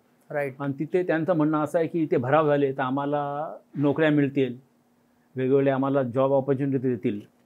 तर मी सांगितलं की हा एरिया डेव्हलपमेंटसाठी नाही, जो एरिया अरबी समुद्राच्या लगतचा एरिया आहे, 5 लाख पक्ष्यांचा आदिवास आहे, इथे तुम्ही काही करू शकत नाही. CRZच्या याच्यामध्ये हा परिसर मोडतोय, इथे डेव्हलपमेंट करू शकत. हे वाचवण्यासाठी मी सातत्याने प्रयत्न करतोय. पण तिथले लोकल जे राजकीय लोक असतील किंवा स्थानिक लोक असतील, त्यांच्या डोळ्यामध्ये कुठेतरी खुपायला लागले. ओके. त्यांनी माझ्या विरोधात आघाडी उघडली की मी मुंबईचा तिकडे काय करतो म्हणून, तुम्ही आमचा विकास थांबवता वगैरे वगैरे. आणि अशा अनुषंगाने अनेक वेळा त्यांच्याबरोबर माझी बाचाबाची झाली. ओके. शाब्दिक युद्ध झाली.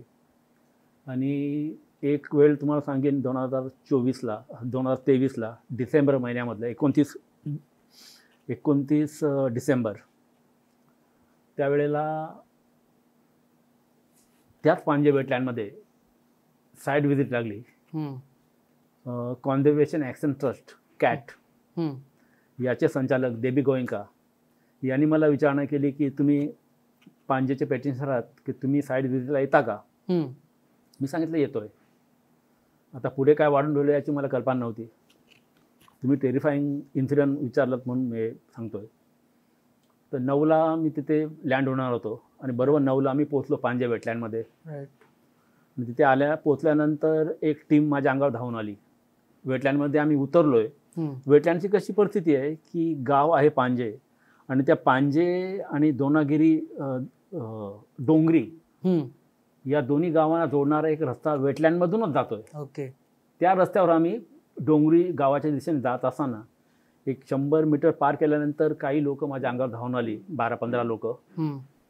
आणि त्याने माझ्या नावाने शिवीगाळ करायला सुरुवात केली. ओके. आणि ते अथॉरिटीला शिवीगाळ करायला लागले. तेव्हा माझ्यासोबत सिडकोचे अधिकारी होते, स्थानिक तहसीलदार, त्याच्यानंतर मँग्रोसेलचे अधिकारी होते, रिव्हेन्यू डिपार्टमेंटचे अधिकारी होते, कॉन्झर्वेशन ॲक्शन ट्रस्टचे अधिकारी होते. असे आम्ही साधारण एक 12-15 लोक होतो सोबत. आणि तहसीलदार भाऊसाहेब अंधारे. तर त्यांना कल्पना होती की इथे काहीतरी गडबड होणार म्हणून. आणि ते माझ्या अंगावर धावत आल्यानंतर त्यांनी अंधारेने मला एका साईडला केलं आणि ते त्यांना सामोरा गेले हम्म.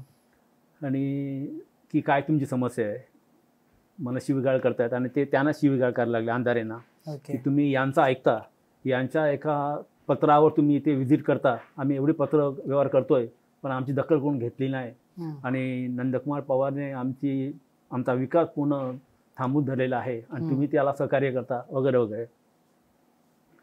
मग आम्हाला याच्याशीच बोलायचं आहे म्हणून नंदकुमारशीच आम्हाला बोलायचं आहे. हम्म. आणि मग मी पुढे गेलो, त्यांना सामोरे गेलो आणि नंतर मी त्यांना समजावून सांगितलं की तुम्ही जोपर्यंत आपल्या समस्या सांगत नाही तोपर्यंत मला पण कळणार नाही की समस्या काय. तुम्ही समस्या सांगा, आपण एक मीटिंग लावू. आणि मीटिंगचं मी त्यांना ॲश्युरन्स दिलं, आपण एकत्र बसून तुमच्या काय काय समस्या आहेत ते आपोआप त्याचा विचार केला जाईल आणि सोल्युशन काय असेल ते आपण बघू त्याच्यावर. राईट. आणि त्यानंतर त्यांना शांत करून त्यांना पाठवलं. आणि पुढे जेव्हा मी डोंगरी गावाच्या दिशेने गेलो तर ते खूप नोट करण्यासारखं आहे. तेव्हा नुकताच पावसाळा सरलेला होता आणि सर्व पाणथळ वेटलँड असल्यामुळे बांधावर खूप गवत वाढलेलं, 7-7 फूट गवत, उंच गवत होतं. आणि तेव्हा जे तहसीलदार होते भाऊसाहेब अंधारे, त्यांनी सांगितलं की पवारसाहेब तुम्ही माझ्यासोबत माझ्या गाडीमध्ये चला, मी गाडी मागवतो इथेच. राईट. कारण वेटलँडमधून रस्ता होता, डांबरी रस्ता. आणि एक टीम सिडकोची दुसरीकडे गेली, देवी गोविंदा दुसरीकडे गेले आणि तहसीलदार, मी आणि एक तलाठी तिकडे तिघे उभे होतो ओके. डोंगरी गावाच्या समोर. आणि तेव्हा मला वाटलं की लघवीला जावं. लघुशंकेला जाण्यासाठी मी पांजे वेटलँडमध्येच एका बांधाखाली उतरलो. आणि पावसाळा नुकताच गेलेला होता, त्यामुळे गवताची उंची साधारण 6-6.5 फूट होती. त्या गवतामध्ये मी उतरलो आणि लघुशंकेला थांबलो. आणि त्याच वेळेला एक दुसरी टीम आली आणि ती टीम मला मारण्यासाठी शोधण्याच्या उद्देशाने आली होती, की ते विचारणा करत होते की नंदकुमार पवार कोण आहे, कोण आहे, कोण आहे. आणि शिवीगाळ करायला लागले. आणि त्यांनी ताबडतोब वॉर्न केली की कोणी शूट केलं तर त्यांना इथेच गाडू, या वेटलँडमध्ये गाडू म्हणून. आणि त्याच वेळेला एक कोणी आमच्यापैकी व्यक्ती शूट करताना त्यांना दिसला, त्याला त्यांनी मारलं. आणि भाऊसाहेब अंधाऱ्याच्या म्हणजे तहसीलदार त्यांच्या अंगावर धावल्याची कॉलर पकडली, त्यानं शिवीगाळ केली. आणि ती सर्व गडबड मी काही फूट अंतरावर खाली बांधाखाली उतरल्यामुळे त्यांच्या निदर्शनामध्ये आलो नाही. राईट. पण मी ते ऐकत होतो की वर काय ड्रामा चालू आहे म्हणून. तेव्हा जाणवलं क्षणभर की देव कुठेतरी आहे. राईट. कारण ते आले होते मला मारण्यासाठीच, माझ्या हल्ला करण्यासाठी आले होते. पण मी त्याला बोलतात की golden time of my life. Right. त्यांनी मला काय केलं असं मला माहिती नाही, पण ज्या आवेशाने ते आले होते ते मला मारण्याच्या उद्देशाने आले होते. पण ती 2 मिनटं तिकडे त्यांनी कन्फ्रंटेशन त्यांचं झालं तहसीलदारबरोबर, इतर लोकांबरोबर. आणि तेव्हा मी बाहेर आलो आणि जी आदली टीम त्यांना मी समजावून पाठवलेलं, ती टीम पुन्हा तिथे आली आणि ते मध्ये पडले. आणि त्यांना रोखलं की आमचं बोलणं झालेल्या पवारसाहेबांबरोबर आपण मिटिंग लावतोय आणि जे काय करायचं ते मिटिंगमध्ये ठरवू आपण, त्यामुळे हातबीत उचलू नका, मारामारी करू नका. त्यांना अडवल्यानंतर त्याच वेळा काय झालं की चांजे करंजा इथले शेतकरी ते माझ्यावर चालून आले. त्याने त्यांच्या गावातून अनेक गाड्या मागवल्या. मग त्यांचे 25-30 लोक त्यांनी तिथे ऑलरेडी होते आणि ते सातत्याने फोन करून लोकांना बोलत होते की मी नंदकुमार पवार इथे वेटलँडमध्ये थांबलो आहे, त्यांना गावात उचलून न्यायचं आपल्याला. ओके. आणि त्यांची संख्या वाढायला लागली. त्याच्यामुळे तहसीलदारांनी सांगितलं की आता इथून काढता पाय घ्यायला पाहिजे आपल्याला. आणि ताबडतोब आम्ही गाडीमध्ये त्यांच्या बसलो आणि बाहेर निघालो वेटलँडमधून. आणि मग मागून आमचा पाठलाग सुरू झाला. पाठलाग सुरू झाल्यानंतर मी JNPT टाउनशिपमध्ये आश्रय घेतला. तिथे पण हे लोक आले. मग तहसीलदार साहेबांना मी बोललो की साहेब, बरं इथे पण आपल्या जीवाला धोका निर्माण होऊ शकतो, आपण तुमच्या ऑफिसला जाऊया. मग तहसीलदार ऑफिसच्या उरणच्या तहसीलदारमध्ये आम्ही गेलो. तिथे त्याच्या कॅबिनमध्ये थांबलो आणि पुन्हा आमच्या पाठून हे सर्व लोक आले आमचा पाठलाग करत. आणि अख्खा हॉल त्या लोकांनी भरला आणि तिथे मग बरीच शाब्दिक चकमक झाली आमची. त्याच्यानंतर कसं तरी त्यांना समजावलं आणि शांत केलं. त्याच्यानंतर मग FIR फाईल झालं. तहसीलदारांनी FIR फाईल केलं. दोघांना अरेस्ट झाली. एक धर्मेंद्र पाटील, एक हेमंत पाटील, उरण गावातले हे पांजेचे रहिवासी. त्यांना दोघांना 15 दिवस तलोजा जेलमध्ये त्यांना जेल कस्टडी झाली. ओके. नंतर पनवेल सिव्हिल कोर्टमध्ये याच्यावर सुनावणी झाली आणि सुनावणी दरम्यान त्यांना रिलीज करण्यात आलं. कारण मी कोर्टाला स्पष्ट सांगितलं का जो काय प्रसंग घडला तो प्रसंग नैसर्गिक होता. मी त्यांचा दुश्मन नाही किंवा ते माझे दुश्मन नाही. राईट. ते पण तेव्हाची स्फोटक परिस्थिती अशी होती की त्यांच्या डोक्यामध्ये तो एक राग होता माझ्याविषयी. त्यानंतर त्याचा पश्चाताप झाला. पण मला त्यांच्या पर्सनल याच्यामध्ये जायचं नाही. मी त्यांच्या विरोधात कधी आवाज नाही उठवला किंवा काही इश्यू त्यांच्या विरुद्ध मी केलेला नाही. हे जो विषय आहे तो पांजे वेटलँडचा आहे, जे त्यांच्या गावाच्या बाहेरचा हा परिसर आहे. राईट. त्याच्यावर कोणाचा अधिकार नाही. तर ते वाचलं पाहिजे सर्वांसाठी, असं माझं म्हणणं होतं. राईट. तुमच्यावर हा प्रसंग जो घडला त्याच्यामध्ये सामान्य माणसंच होती. राईट. मग सस्टेनेबल डेव्हलपमेंट हा अजून सामान्य माणसापर्यंत पोचला नाही का? हा जो कन्सेप्ट आहे तो सामान्य माणसापर्यंत पोचला नाही हे त्याच्यामधून ठळक दिसतंय का? नाही, आता कसं आहे की सस्टेनेबल डेव्हलपमेंट हे नेहमी सरकारी माध्यमातून, सरकारी प्लॅटफॉर्मवरून सातत्याने हे सस्टेनेबल डेव्हलपमेंट. तर मला हे कळत नाही की what is a sustainable development. There is complete destruction. There is no sustainable development as of now. What I see, what things I have come across. Right. कारण तुम्ही जिथे बघाल तिथे भराव होत आहेत, प्रदूषण वाढलेलं आहे. आज मच्छीमार समाज, आज मुंबईचा स्थानिक कुठली लोक आहेत, आगरी कोळी समाज, त्यांचा व्यवसाय काय तर मासेमारी, कोस्टल भागामध्ये राहणारे, आज त्यांचा रोजगार राहिलेला आहे का? राईट. तर तुम्ही सस्टेनेबल डेव्हलपमेंटच्या काय वार्ता करताय? तुम्ही एखादा प्रकल्प आणताना खाजण क्षेत्रावर सरसकट भराव करून मँग्रोव्ह नष्ट करताय, खाजण क्षेत्र नष्ट करताय. मग त्यांच्यासाठी सस्टेनेबल काय आहे का? आज पक्ष्यांचे आदिवास नष्ट केलेत, आज मँग्रोव्ह नष्ट केलीत. What is a sustainable development? Right. म्हणजे what is your concept? That word, that phrase has to be eliminated from the dictionary of the government. There is no sustainable. There is complete destruction. नक्कीच. तुम्ही आता जे व्यक्त झालात, नक्कीच तुम्हाला आपल्या सोसायटीकडून पण सपोर्ट मिळाला पाहिजे. तर तुम्हाला सध्या मग ह्या आपल्या जो समाज आहे जो आता सध्या पर्यावरणाबद्दल एवढा त्याच्याबद्दल जनजागृती नाही आहे, तर या समाजाकडून तुमचे काय अपेक्षा आहेत? आणि आमच्यासारखे जे बीके टॉक्स सारखे जे स्थानिक माध्यम आहेत त्यांच्याकडून तुमचे काय अपेक्षा असतील? नाही, जनजागृती करणं हे आज काळाची गरज आहे. राईट. आणि पर्यावरण हे काही लोकांचंच काम नाही. राईट. हे प्रत्येकाचं काम आहे. किंबहुना प्रत्येकाच्या जीवनातला हा अविभाज्य घटक असला पाहिजे. राईट. आपण आपल्या कामात व्यस्त असतो, आपण पैसा कमावण्याकडे आपला कल असतो, त्याच्यामध्ये काय वाईट नाही. तुम्ही तुमच्या मेहनतीने, अक्कल हुशारीने पैसा जरूर कमवा. त्यातला काही पैसा पर्यावरण संवर्धनासाठी देणं गरजेचं आहे. राईट. तरुण पिढीला याचं महत्त्व कळलं पाहिजे.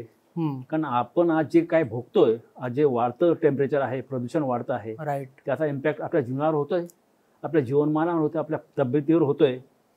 आणि अशा माध्यमातून आपण कमवलेला पैसा जर कन्सल्टिंग फीजसाठी डॉक्टरांना द्यावा लागत असेल, हॉस्पिटलायझेशनसाठी द्यावं लागत असेल, तर व्हॉट इज द पॉईंट? त्यामुळे पर्यावरण अतिशय महत्त्वाचं आहे आणि याच्यामध्ये प्रत्येकाने सक्रिय भाग घेतला पाहिजे. कारण हा प्रश्न तुमच्या जीवनाशी निगडीत आहे, तुमच्या भवितव्याशी निगडीत आहे. त्याला तुम्ही गृहीत धरू शकत नाही. आणि आता पर्यावरण वाचवायचं नाही, तर तुम्हाला स्वतःला वाचवायसाठी लढाई लढायला आहे. सर, आणि एक शेवटचा प्रश्न, आमच्या बीके टॉकच्या सामाजिक माध्यमांवर येऊन किंवा स्थानिक माध्यमावर येऊन तुम्हाला कसं वाटलं? खूप समाधान आणि आनंद वाटतोय की मंदार गावडेसारखी तरुण जे काहीतरी उद्देश घेऊन समाजामध्ये पुढे वाटचाल करतायत आणि त्यांच्या माध्यमातून बीके टॉकसारखा शो आज उदयास येतोय. आणि मी स्वतःला धन्यवाद देतो आणि फॉर्च्युनेट समजतो की मला तुम्ही पहिल्याच एपिसोडमध्ये इन्व्हाइट केलं. तुमच्यासारखी तरुण पिढी पुढे यायला पाहिजे आणि तुमच्यासारख्या बीके टॉक शोसारखे अनेक शो सर्व बाजूला पसरवण्याची गरज आहे.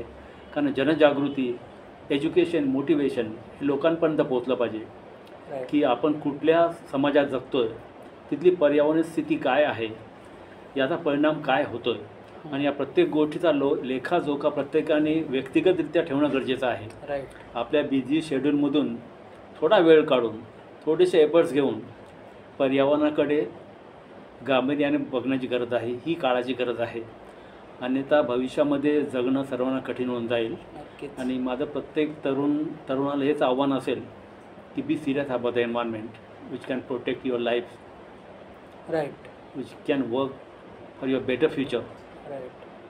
So environment cannot be taken for granted. Respect it, that will respect and protect your lives. धन्यवाद नंदकुमार, मिस्टर नंदकुमार पवार, तुम्ही इथे आलात. पर्यावरणाबद्दल नक्कीच आपल्याला भरपूर त्यांनी माहिती दिली आणि नक्कीच आपण, मी जसं तुम्हाला सांगितलं, आपण याचा दुसरा भागही नक्कीच घेऊन येऊ, जो एक स्पेसिफिक एका मुद्द्यावर असेल आणि जेणेकरून त्याच्याबाबत जास्तीत जास्त जनजागृती होईल. तर हा भाग तुम्हाला नक्की आवडला असेल तर नक्की BK टॉक्सला तुम्ही सबस्क्राईब करा. आमच्या यूट्यूब चॅनलला सबस्क्राईब करा. आमच्या इंस्टाग्राम चॅनलला तुम्ही फॉलो करा, जेणेकरून नवीन जे अपडेट्स, नवीन जे आपण भाग घेऊन येणार आहोत त्याचे तुम्हाला अपडेट्स तिथून मिळतील. आणि पुढच्या भागात भेटूया एका नव्या विषयासह, नव्या पाहुण्यांसोबत. तोपर्यंत पाहत राहा BK टॉक्स, प्रश्न जनसामान्यांचे, उत्तर भांडूप कांजूरकरांचे. धन्यवाद. तर मित्रांनो, कसा वाटला तुम्हाला पहिला एपिसोड? तुमच्या प्रतिक्रिया आम्हाला नक्की कळवा कमेंट्सद्वारे. आणि आता थेट भेटूया पुढच्या भागात. तोपर्यंत स्टे ट्यून्ड.